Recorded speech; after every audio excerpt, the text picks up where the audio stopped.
furious officials just took their city back from Muslims by banning them from their favorite thing. It is clear that we are at war with the religion of Islam and the liberal elites that are pushing this dangerous ideology on the American people. Over the past several years, there has been a steady increase in Muslim migrants and refugees flooding other countries around the world and America too. While some countries seem fine with the massive influx of Muslims, there are others that are not too keen on them, and now one country is taking steps to take their city back. America was indeed founded on groups of people coming here to make a better life for themselves. However, the immigrants of the past coming to our country assimilated to the culture and did not attempt to take it over. Sadly, we have seen the complete opposite happening in America and as well in Europe too. These Muslim refugees are taking over towns and then using the justice system to help them with their global caliphate. Muslims understand that in order for them to achieve world domination, they must spread their religion to every part of the world, and with the help of leftist politicians, they have been able to make this a reality. Hijra is an Islamic tactic which essentially means jihad by immigration, a tactic what is the foundation of what Islam was built on. These Muslims flood countries and spread their language and culture in an attempt to take them over.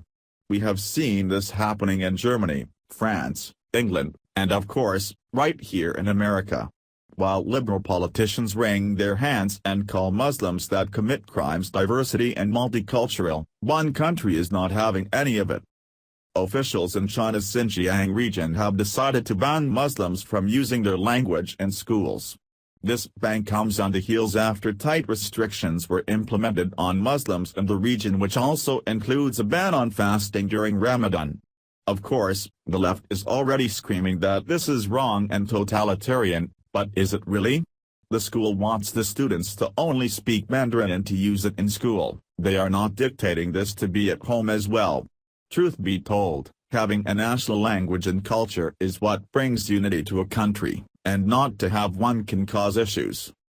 Here is more from Daily Mail. Authorities in China's Xinjiang region have banned China's Muslims from using their language in schools. Last month, the Hotan government in northwestern China prohibited the use of the Uyghur language from being used in schools including preschool. The new move comes after strict restrictions on Muslims in the region, including a ban on fasting during Ramadan. The move was announced in a notice on the website of Xinjiang's Hotan region. It said that the use of the Uyghur language was banned from preschool, all the way to secondary school.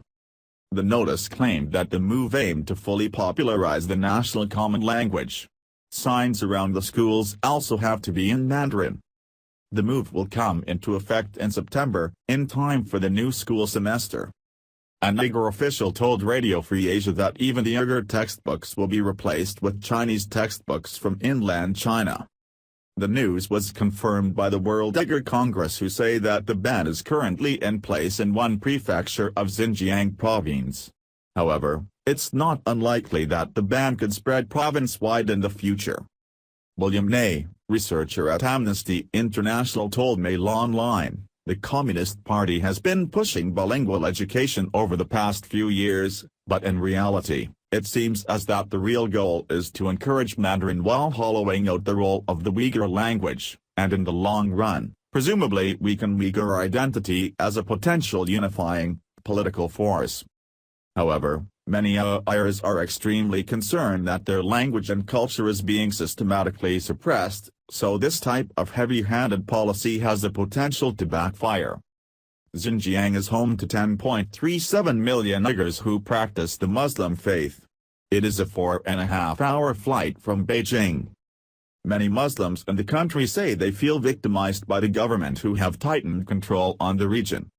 For some time, the Chinese government has been cracking down on Muslim activity in the region of Xinjiang under the guise of tackling extremism and terrorist behavior.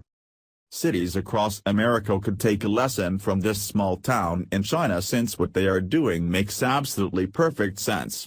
It is not racist or xenophobic to expect that students on campus speak one cohesive language so that everyone understands each other. For instance, Just take a look at what is happening in Dearborn, Michigan, and how these Muslims have taken over an entire city. In order for a country to sustain itself and culture, there must be a cohesive language and culture. Once you start to chip away at that and allow other cultures to take over, it creates division in a nation. There is nothing wrong with taking pride in your country and what it stands for, and hopefully, in due time, we can have that here in America again soon. Thanks for watching. Please subscribe Breaking News 365 channel. Goodbye and see you again.